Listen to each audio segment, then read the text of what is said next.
Okay, welcome on to part 3. Going to put the bed together on this one. It's pretty straightforward. It's going to be a short video. Lots of talking, not much to really see. But a couple of key points that we're going to have to make sure we don't mess up on. So, we're going to roll the intro, we'll get on with that. And we're starting to get what looks like a 3D printer now. Finally. Well, anyway, let's go.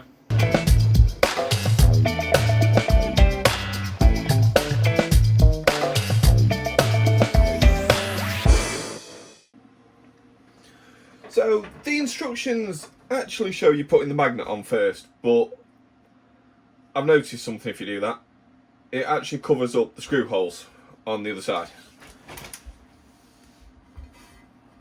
So you put the magnet on there, you are not going to be able to get to these screw holes. Got 4 screw holes that we need to put screws in eventually. So I'm going to put the heating mat on first.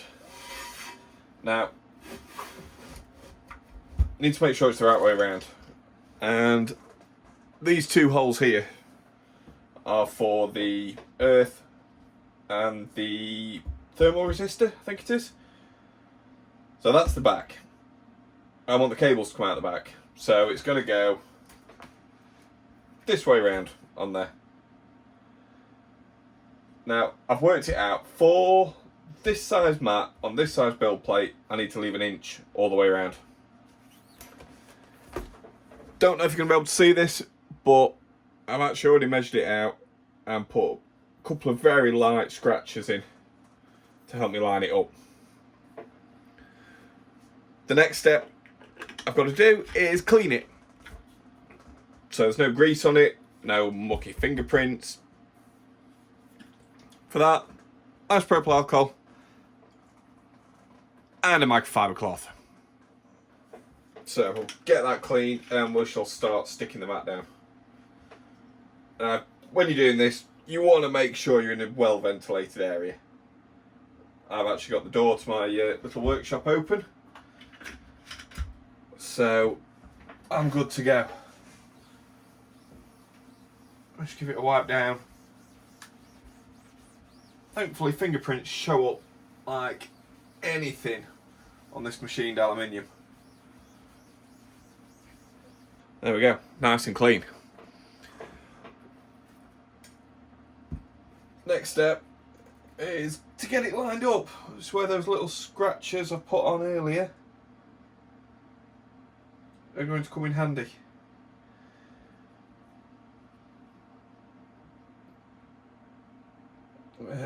This is really awkward when one hand's still not working properly. I think I'm going to have to peel and fold before I do the full peel. We do not want it in the wrong place. So the less we have sticking at this point, the better. If I line up that corner with that scratch, that corner with that scratch, this is rather sticky.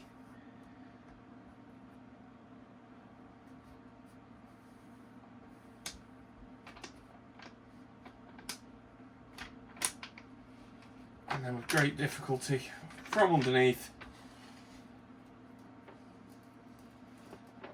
peel the rest off.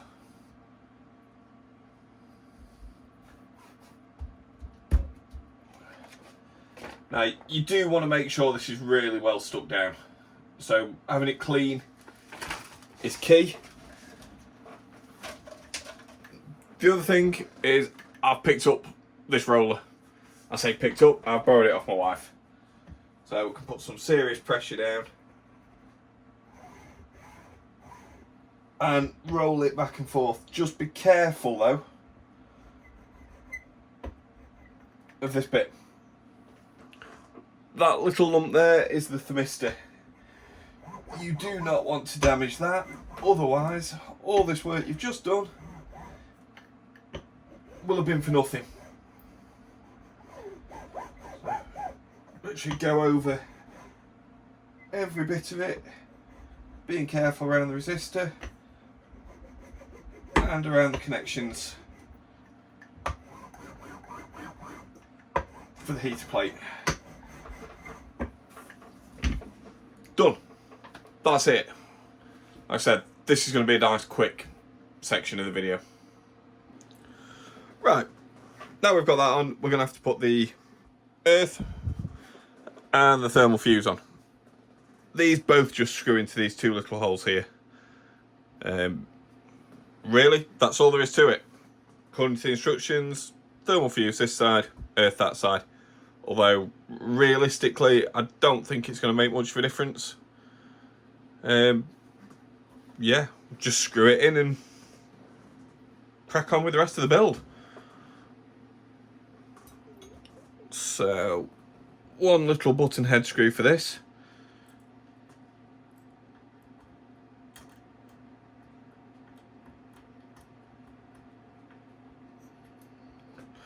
Thankfully my build plate has come pre-threaded.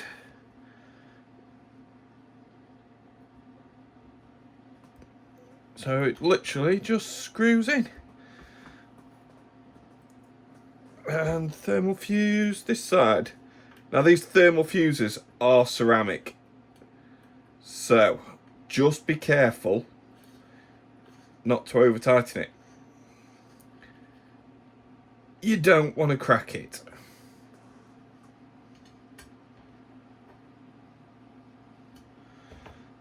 That's it then. So that is all the fuses, the earth, the heat mat, everything onto the bed. Next step we've got to do is actually mount the bed onto these two rails, which once again is going to use some of the T-nuts. Okay, so this bit's calling for M3 T-nuts. So I want 4 of them in.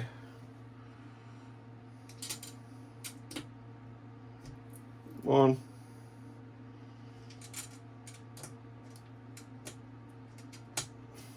two,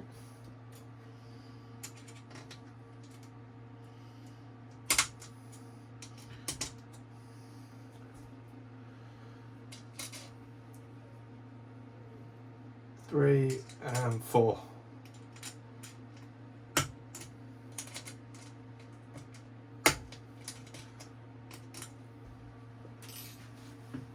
And then once again, we're going to get the calipers out because they want to be 25mm from the centre of the hole to the front here.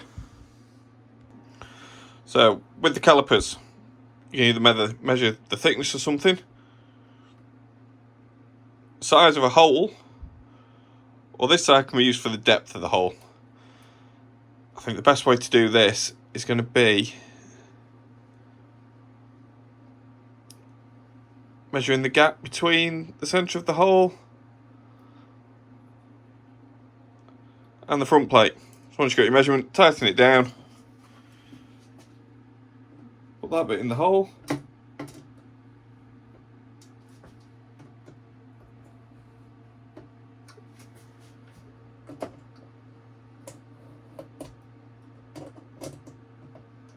and just move it into place like that.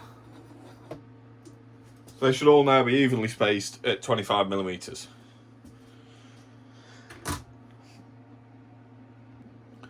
One weird little quirk of this bit is these M4 thumb nuts. So we're putting an M3 bolt in, but we're using an M4 thumb nut. All we're using these for really is spacers. Just so the bed isn't sat on the actual rails. Pop them in place, and now we need to get the bed screwed down. So once we've got the bed, we're going to pass the cables through the little circular hole.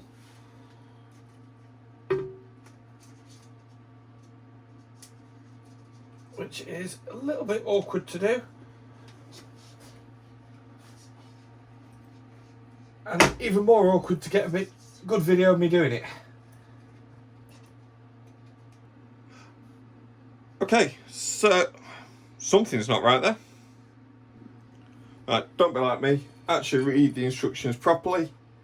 The bed does not sit in the middle.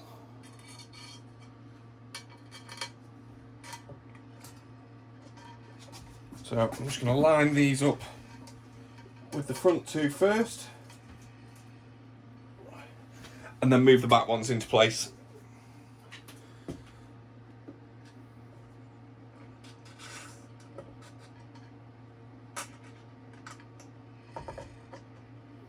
Like that.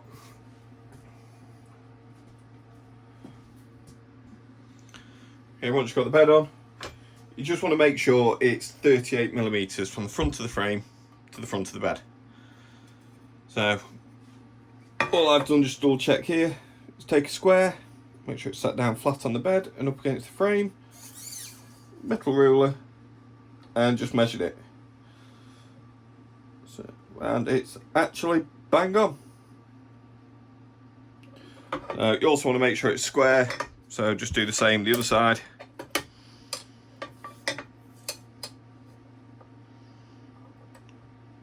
It's a little bit out, so just adjust it and then check again. Okay, so after a quick adjustment, I've got it right. And then the instructions say to tighten one up fully and leave the other ones a tad loose to allow for thermal expansion. So that's what I'm going to do.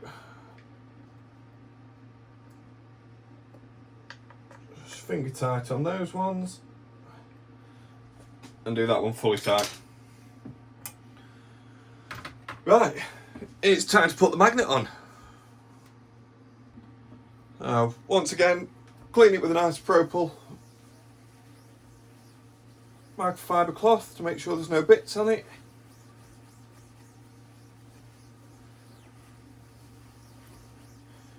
It's a shame I'm going to lose the machining marks, because I quite like the look of them.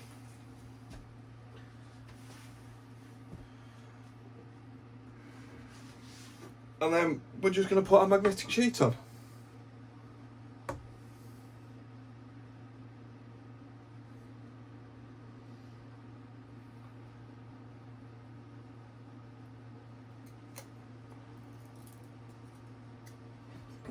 So we'll flip it over again. Start the peel. I like to do it at a bit of an angle, so when it's down, I should still be able to grab hold of that corner. Just made the mistake of putting it down on the freshly clean bed. So I'll just give it another quick wipe. Check there's no bits.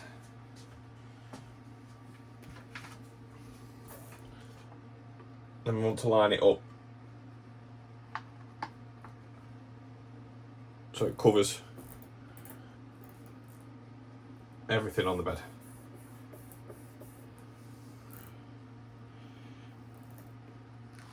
Start it off, peel the film, and then as we're going,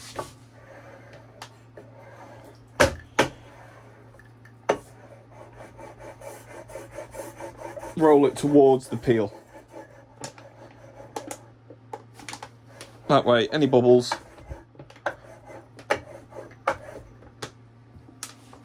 are going to be pushed out. And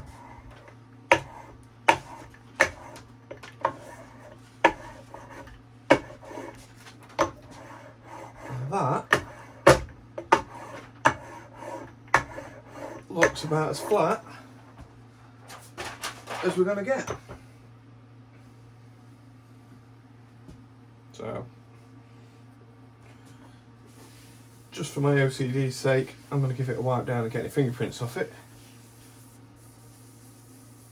I've actually got a little sticky bit there.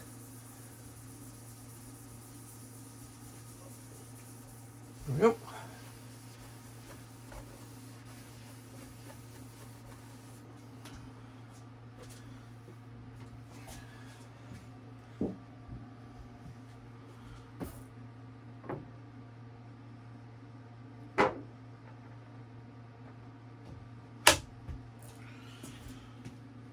There we go. We're starting to look like a 3D printer now. Right, so that's it for part 3. The next part, I'm going to skip over a lot of the build bits. I'm going to show you the sub-assemblies, and I'm going to put those together. It's all very samey for the next bit. It's putting plastic pieces together and screwing them in, which you've already seen me do, and I can't imagine it's going to keep people watching. So we'll just skip to the sub-assemblies, we'll get them put together, and then hopefully we will have the X and Y gantry built, and then we can start wiring it. So that'll be the next part. So if you want to see that, make sure you like, subscribe, and I'll see you next time.